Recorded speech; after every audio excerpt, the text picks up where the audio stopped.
السلام علیکم، آپ دیکھ رہے ہیں مبشر لقمان چینل. میرا نام مبشر لقمان ہے. اور کل میں نے آپ کو اپنے ویلاگ میں بتایا تھا نا کہ بھارت اپنی فوج کو ہندو فوج بنانے کے منصوبے پہ کام شروع کر چکا ہے، اور اگلے چند سالوں میں بھارتی سینا میں آپ کو مسلمان، سکھ اور عیسائی فوجی نظر ہی نہیں آئیں گے. تو یہ شیطانی منصوبہ دراصل RSS کا ہے، اور وہ یہ سمجھتے ہیں کہ بھارت میں بسنے والے مسلمان، سکھ اور عیسائی اکھنڈ بھارت کے نظریے پر یقین نہیں رکھتے، اس لیے ان کو فوج سے نکال بار کیا جائے گا. اب اکھنڈ بھارت کے نام نہاد نظریے کی تکمیل کے لیے RSS نے بھارتی سینا میں مذہبی جنون کو ہوا دینی شروع کر دی ہے. اور حال ہی میں بھارتی سینا نے جتنی بھی مشقیں کی ہیں ان کے نام مختلف مذہبی حوالوں پہ رکھے گئے.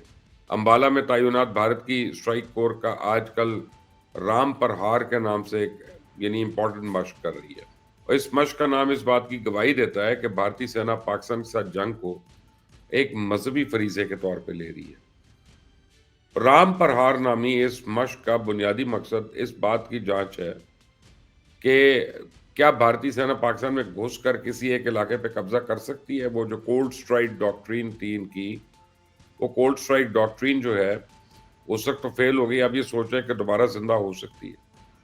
تو اس مشق کے دوران انڈین اسٹرائک کو نے تمام دستیاب وسائل کو منظم انداز میں اپنایا. توپ خانہ، ایویشن، پہاڑی جنگی units, network command system, سب کی جانچ پڑتال کی. اور اس مشق کے دوران اسٹرائک فورس سرحد کے انتہائی قریب آ گئی، جس کا مقصد پاکستان کو ایک اسٹریٹجک سگنل بھیجنا تھا کہ بھارتی سینا تیزی سے آگے بڑھنے کے لیے مکمل طور پر تیار ہے. تو بھارتی فوج کی ویسٹرن کمانڈ کے commander lieutenant general Manoj Kumar Katiyar نے کل پاکستان کو براہ راست دھمکی دی، اور انہوں نے کہا کہ اگر ہم پاکستان کے خلاف کچھ جارحیت کی تو اس کے لیے ہمیں کسی بھی وقت دریاؤں کو عبور کرنا ہوگا. اس لیے آج کل ہم اس بات کی پریکٹس کر رہے ہیں کہ لڑائی کے دوران ہم نے چناب، راوی اور ستلج کو کیسے عبور کرنا ہے اور کیسے پاکستانی علاقوں پہ قبضہ کرنا ہے. سنیں ذرا اس بزدل بھارتی جنرل کی میڈیا کے سامنے کس بے شرمی کے ساتھ ایک ایٹمی قوت کو اشتعال دلا رہا ہے. ہمارا جو پاکستان کا بارڈر ہے اس میں کئی ندیاں ہیں، آپ کو گیات ہوگا، چناب ہے اوپر، پھر راوی ہے، پھر ستلج ہے. اور اگر ہمیں پاکستان پر آفنسو کرنا ہے تو کہیں نہ کہیں ریور کراسنگ بھی انوالو ہوگی. تو یہ ٹریننگ میں ہمارے شامل ہے کہ کس طریقے سے ہم ندی کو کراس کر کے دشمن کے علاقے پہ قبضہ کر پائیں. اچھا، میں کل میری فون پہ بات ہوئی پروین سہانی سے بھی. وہ انڈیا کے بہت بڑے ڈیفنس اینالسٹ ہیں اور بہت قابل آدمی ہیں، اور بہت ہی وہ نیوٹرل ہو کے اپنا تجزیہ دیتے ہیں.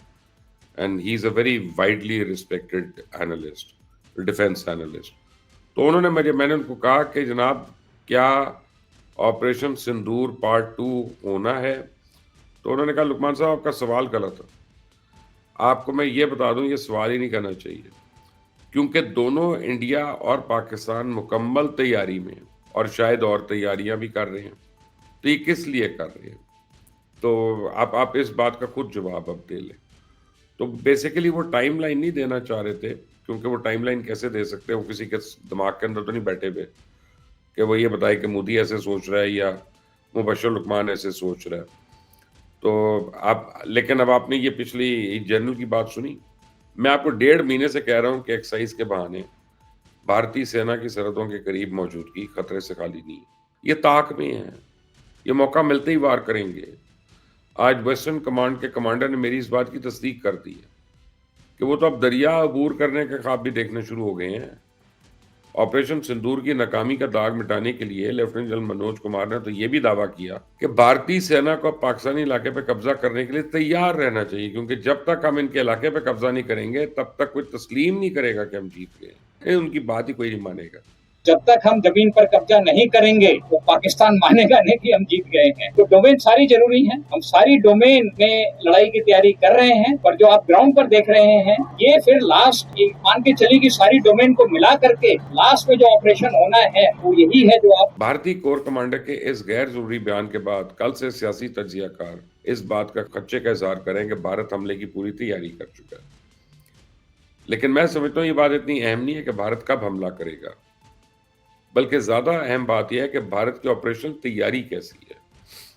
آپریشن سندور میں ناکامی کے بعد بھارتی سینا کی صلاحیت پہ سوالیہ نشان تو لگ چکا ہے، اور بھارتی سینا کی نالائکی کی وجہ سے دنیا میں پہلی بار S-400 جیسا جدید ترین ایئر ڈیفنس سسٹم تباہ ہوا.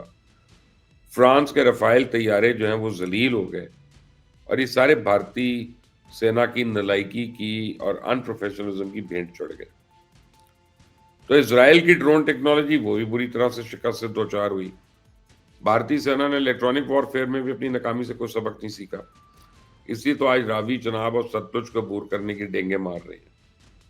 یہ اتنے نالائق کہ 65 اور 71 کی جنگوں میں بھی ان دریاؤں کو عبور کرنے کی ہمت نہیں کر پائے تھے. اب خاک کریں گے. خلا ہو، فضا ہو، سمندر ہو اور زمین پر بیک بک جنگ لڑنے کی ڈینگ مارنا ایک بات ہے اور ایسا کر کے دکھانا بالکل مختلف بات ہے. تو اس کے لیے جس آپریشنل تیاری کی ضرورت ہے وہ بھارتی سینا میں دور دور تک نظر نہیں آتی. اگر بھارتی سینا نے آپریشنل تیاری کی ہوتی تو دبئی ایئر شو میں بیچارہ تیجاس جو ہے وہ ناک کے بل تو نہ گرتا. بھارت نے یہ نمونہ 40 سال کی محنت کے بعد تیار کیا تھا اور اب اس کو سمجھ نہیں آ رہی کہ اپنی اس ناکامی کو کس پہ ڈالیں. اس لیے تو انڈین آرمی چیف نے اب بشارتاً کہہ دیا ہے کہ تیجاس سے اب مزید کام کرنے کی ضرورت نہیں ہے. مجھے تو یوں لگتا ہے کہ انڈین ایئر فورس اگر یوں ہی بار بار ناکام ہوتی رہی تو کہیں اس پر ایئر شوز میں پابندی نہ لگ جائے شرکت کرنے پہ، اور لگنی چاہیے ویسے، کیونکہ جتنے ان پروفیشنلی انہوں نے ہینڈل کیا ہے اس پورے کو، دبئی کو چاہیے ان پہ پابندی لگائے.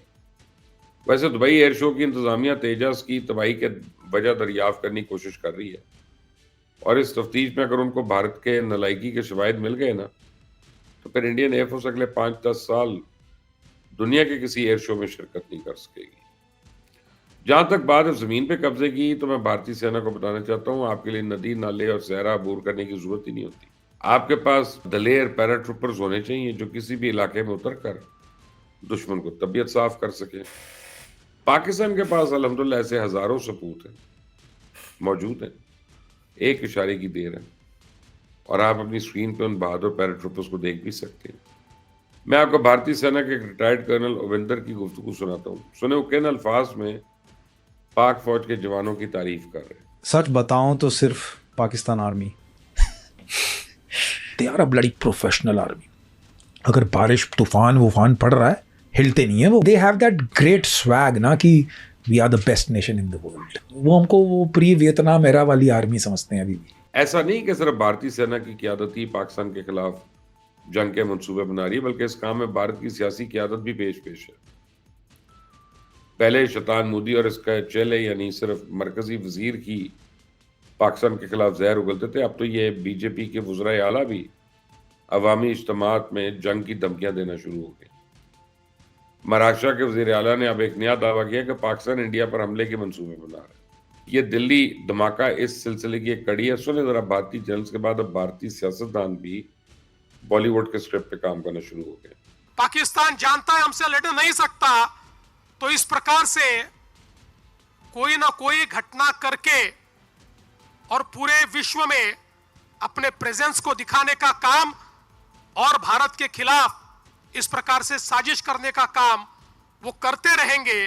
تو دہلی دھماکے کی آڑ میں مودی سرکار بہت کچھ ٹائپ کرنے جا رہی ہے اور مودی سرکار کا پورا فوکس اس بات پہ کہ اس فالس فلیگ آپریشن کے بہانے کسی طرح کشمیر میں جاری آزادی کی جنگ کو ختم کر دیا جائے اور آزادی کا مطالبہ کرنے والی ہر آواز کو خاموش کر دیا جائے. یاسین ملک کشمیر کی آزادی کی علامت ہے اور بھارت نے اب اس علامت کو مٹانے کی تیاریاں شروع کر دی ہیں.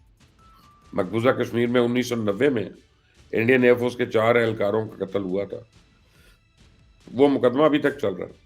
کل اس مقدمے کے گواہوں نے عدالت میں گواہی دی ہے کہ وہ 4 قتل یاسین ملک نے کیا تھا. تو آپ دیکھیں ان گواہوں کو یاسین ملک کی شناخت کرنے میں 35 سال لگ گئے، لیکن مجھے خدشہ ہے کہ بھارتی عدالت اس مقدمے میں یاسین ملک کو سزا نہ سنا دے.